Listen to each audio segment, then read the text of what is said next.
Hola, mi amigos, mi amigas. How are you? How are you?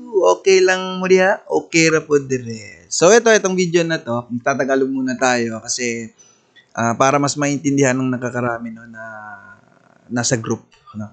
So gumawa ako ng isang indicator, a combination naman of 4 indicators para magamit natin yung sa mga naka-free account sa TradingView. Pwede kayong gumamit nito, ng isang indicator na ito para magkaroon ng moving average, Bollinger Bands, parabolic SAR, and pivots, no? So, for support and resistance. So, para naman sa moving average natin, trend, open natin yung settings. Tingnan natin muna yung settings ng indicator. So, ito. So, maaari kang mag-set ng 4 na MAs. So, by default, 921, 100, and 200. So, pwede mo yung iset ng, depende sa settings mo na, 20, 100, the most common, yan. So, once na set mo na yan, so may 4 ka ng linya. And then, may mga cross na nakalagay. Kung may color coding ka naman na gusto, pwede mo namang i-change yung mga colors mo sa kahit anong gusto mong color. No. So, sa default tayo, ito. So, ito, nakalagay na.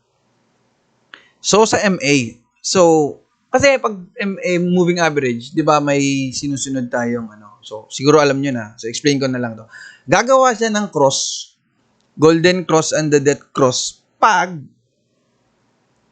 nag-cross na yung mga lines mo. For example, the short MA cross, if nag-cross na yung short MA mo and mid MA. So, ito, short MA and then mid MA. So, ano bang kulay natin? Red and then green. Pag nag-cross, gagawa siya ng yellow. Ito naman, mid MA, ano naman to? Pag yung mid nag-cross sa long, green cross black. Ayan. Green cross black. Okay? Ayan. Now, yan yung sa golden crosses natin. Sa death cross naman, sa short MA death cross, yung short and then mid pa rin. Pero yung short na yung pababa, crosses under na.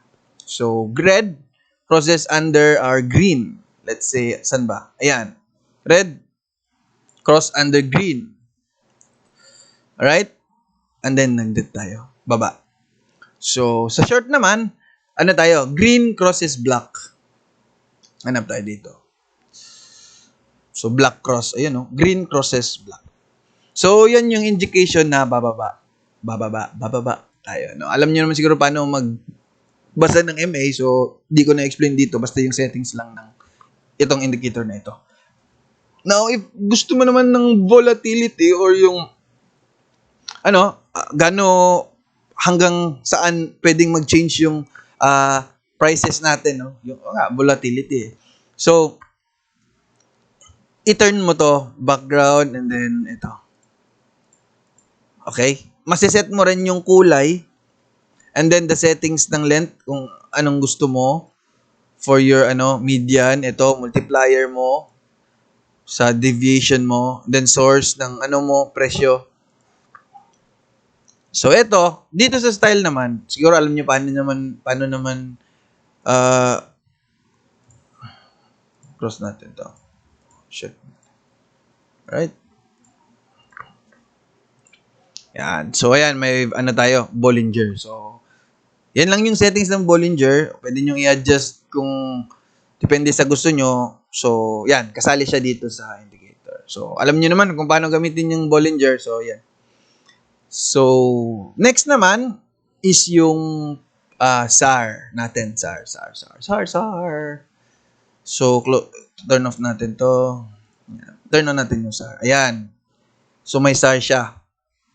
So, alam niyo naman siguro rin paano gumamit ng SAR. So, if hindi nyo alam, may mga videos din tayo sa channel natin. Kaso, more on Bisaya yun. So, sana makakaintindi kayo ng Bisaya. So, para malaman nyo. Meron din namang mga Tagalog na videos na available sa YouTube. So, pwede nyo ring tingnan yan kung paano gamitin yung mga indicators. Meron din mga English. So, ayan yan. So, ito. SAR. And then, para sa, ano ba, pivots natin, syempre, pag nagfa-follow tayo ng trend, dapat alam natin kung ano yung high, tapos ano yung low. So, high, low, high, low, high, low, high, low, high, low. Di ba? Dapat alam mo, ano yung trend? Di ba? Pag uptrend tayo, higher highs, and then higher lows. Pag downtrend tayo, lower highs, and then lower low. Pag on sideways tayo, same highs, and then same lows. So, dito, show nyo lang, and then magpa-plot na siya ng prices. Anong prices ng lowest, lowest, and then highest, highest. Di ba? So, yan. So, meron din siyang length kung gaano ka-sensitive yung, let's say, gagawa tayo ng 20. Yan. Gagawa din tayo ng 20. Yan. Gagawa siya. Mag-a-adjust siya depende sa ano natin. Gustong bar counting. Yan. So, mas clearer tayo if pupunta, 15 minutes tayo checking the Binance Bitcoin, Tether US, USDT, BTC, USDT sa Binance. So, ayan. So, and then, ayan, nakita na natin. So, alam natin yung high and low ng market. So, prices, no? Yung gano'ng kataas yung inabot niya, itong pivot na to, or itong swing high na to, and gano'ng kababa. Now, ngayon, syempre, magdodraw tayo ng support and resistance. So, ito rin, ginawa na rin, o dinagdag natin sa indicator na ito, na siya na mismo yung gagawa. Syempre, yung support and resistance natin is computed based on, based on numbers din, di ba? The closing from the previous and the current and the, yan. So, ito rin, it's computed din eh. So, ito. So, pag i-show natin ang SNR, siya na magpa-plot sa'yo ng the pivot or the main price line, the support, and then your resistance. No?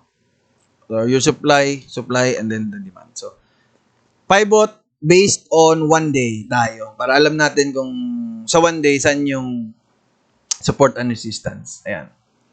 Check natin yan. Ayan, gumawa na siya. Sa current, ito yung resistance natin, no? 9,760, yan. And then the support is ito, sa baba. Yan yung current. So, from previous, ito rin yung ginawa niya. So, automatically, from previous, ang tawag dyan, mga movement, gumawa rin siya ng ating sariling support, resistance, and the pivot, no? Or the main price natin. So, if mag-a-adjust kayo, let's say you're trading 4 hours and then gusto mo makuha ng 4 hours yung support and resistance mo, click mo lang yan, and then yan, gagawa na siya ng 4 hours. If 2 hours naman kayo, yan, gagawa siya ng support and resistance. Kita mo yan? Ayan, yan yung ano. Yan. So, yan. So, ito, from one indicator, kaya na nang magbigay ng confirmation sa trend mo using the moving average. And then, ano ba? Ito, volatility ng market mo. Ayan. So, pwede nyo i-show yan. Pwede nyo suppose, close natin yung SAR. So, volatility mo. So, show natin yung MAs. Ayan. And then, crosses natin. Then, SAR. And then, B. Ayan. And then, the parabolic. Kung if re-reverse na ba. And then, yan. So, ang gulo-gulo ng chart. Pero hopefully, magamit niyo yan kahit isa-isa at makatulong yan sa inyo. Paano mo yan basahin? Di ba? Sana makatulong, and then, hindi pa to available.